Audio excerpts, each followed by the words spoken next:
Chapter 1 Party. May I offer you, sir, gin and tonic to your taste? We take pride in serving one of the finest Hendrick's gin and tonics. Intoned the smooth, calibrated voice of the service robot, gesturing with mechanical grace to the gentleman who looked unsteady, tension simmering just beneath his carefully composed exterior. Ah, yes, sure. The gentleman murmured, hesitating before accepting the drink. His gaze flickered, the briefest flash of uncertainty, then he allowed himself a small, polite nod, masking whatever unease had momentarily surfaced. Miles away, Daniel Green monitored the exchange from his dim, cramped apartment in the city's underbelly. Surrounded by cracked walls and flickering neon lights spilling through the window, Daniel's hands maneuvered the VR controls with a familiar, steady rhythm.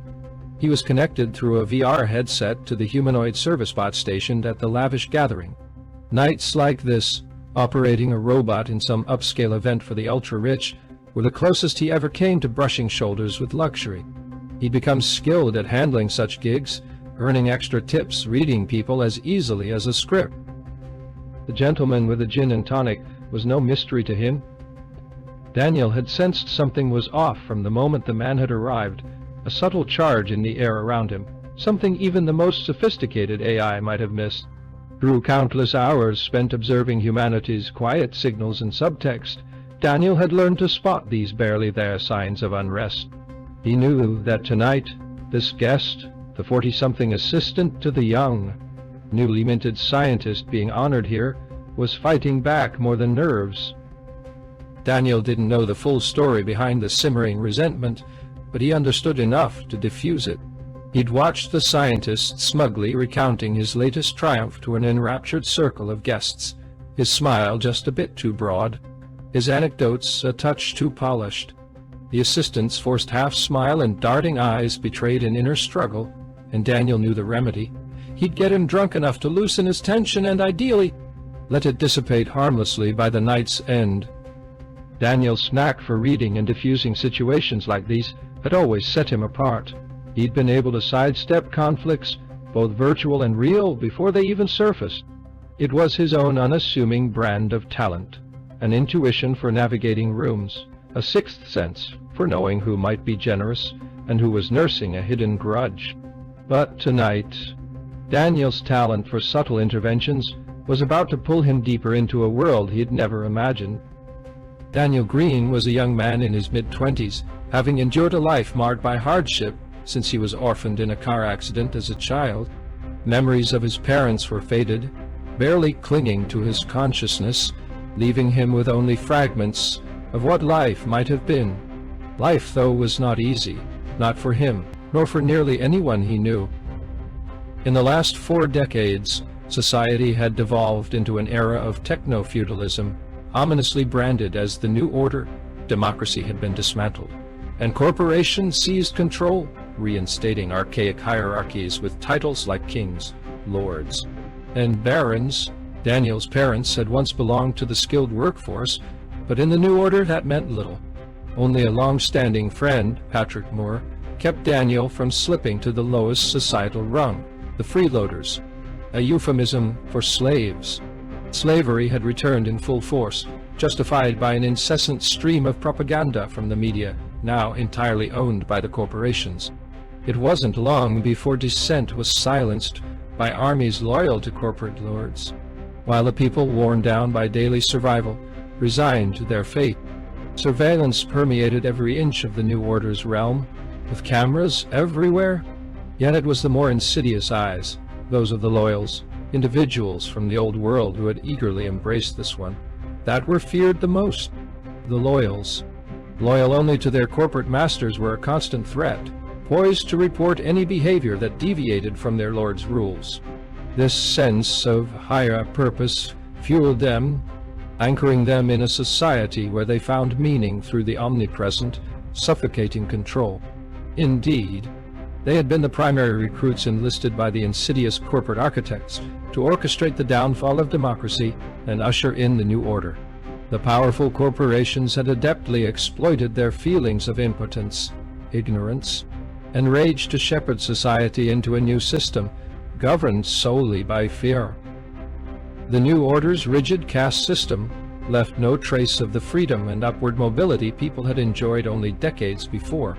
The societal ladder was a one-way descent, with each class tightly bound to its place. 6 distinct social classes emerged. The freeloaders, the lowest of the low, stripped of rights, healthcare, and even a chance at a life past 40. They labored in ceaseless, degrading jobs, essentially enslaved under a rebranded title that once referred to those seen as a drain on corporations' free services. Media had helped ease their reintroduction, painting them as leeches who should feel grateful for the corporation's mercy.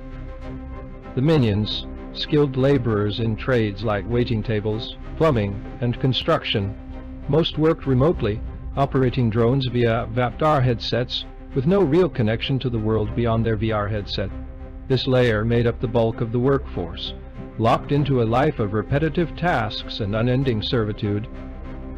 The loyals, the backbone of the new order's control. Much like the Inquisition of old, they acted as enforcers, sniffing out dissent, reporting anyone who didn't fit. The majority held managerial positions that afforded ample opportunity to observe and scrutinize their subordinates' activities. They lived alongside the minions and freeloaders, but enjoyed more comfort, fueled by a sense of righteous duty to preserve the order. They found purpose in their role, feeling vindicated by a system that valued their devotion. The professionals, the elite workers, scientists, engineers, doctors, and media personnel. Sharing spaces close to the new nobility, they were permitted knowledge, though only under heavy conditioning. Any sign of moral empathy for the lower classes was quietly and swiftly silenced, ensuring they remained loyal tools rather than threats.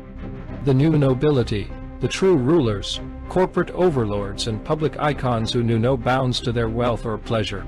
Writers had no place here. Knowledge was strictly rationed. Most freeloaders and loyals were illiterate, while the minions learned only the minimal technical skills needed for their roles. The king. At the very top, a figurehead king was maintained as a symbolic ruler, a savior of sorts for the loyals to idolize. While he issued commands and played his part, his role was hollow. He remained utterly indifferent to the suffering of others, concerned solely with his own gratification. He frittered away most of his time on the golf course, or indulging in the carnal pleasures offered by his concubines, while simultaneously fanning the flames of fear and hatred among the various social castes. One other group existed, though few dared to speak of them, the lost souls. These were outcasts, rebels who had escaped the New Order's grip and lived outside the system. Officially classified as terrorists, they faced a shoot-to-kill policy enforced by relentless surveillance. Living as a lost soul was a death sentence, but for some, even that was preferable to submission. In this fractured, mechanized society, people like Daniel found solace only in survival. Freedom and hope were stories of the past, recalled only by the oldest among them, as memories became just another luxury that the new order couldn't allow. Daniel belonged to the minions class, a group consigned to serve without much freedom, relegated to labor that kept the new order's machinery running. Yet, by a quiet stroke of fate, he had a tenuous lifeline that set him apart. Patrick Moore, a family friend and quiet benefactor, had managed to fund Daniel's basic education in secret while he was still in the orphanage. It was all Patrick could do without drawing dangerous attention. So, the new order forbade any direct contact between the professional class and those beneath them, except under strict surveillance. Risking exposure to the loyals, ever watchful for disloyalty or even a hint of subversion, was out of the question. Patrick knew his limits. He couldn't directly keep Daniel fed, shield him from hardship, or risk revealing himself as Daniel's supporter.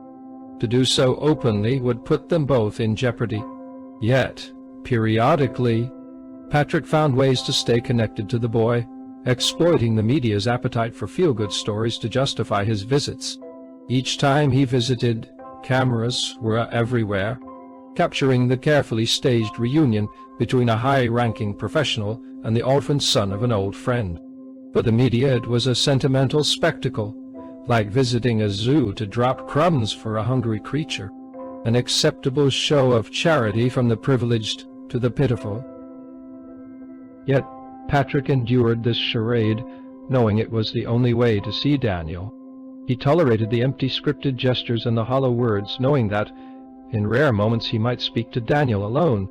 During brief seconds snatched in the edges of their interactions, Patrick would attempt to share some genuine sentiment with Daniel, words laced with veiled advice or encouragement.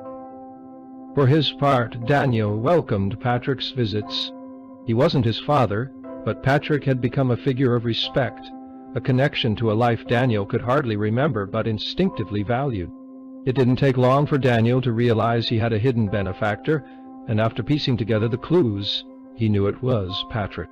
By the time he was 10, they both understood the staged performance they played for the cameras was a farce. Yet, even behind the superficial exchanges, a deeper meaning ran between them, a quiet bond that needed no words. Each knew the other cared, and Daniel played his part flawlessly, maintaining the facade while reading Patrick's hidden messages with an astuteness beyond his years.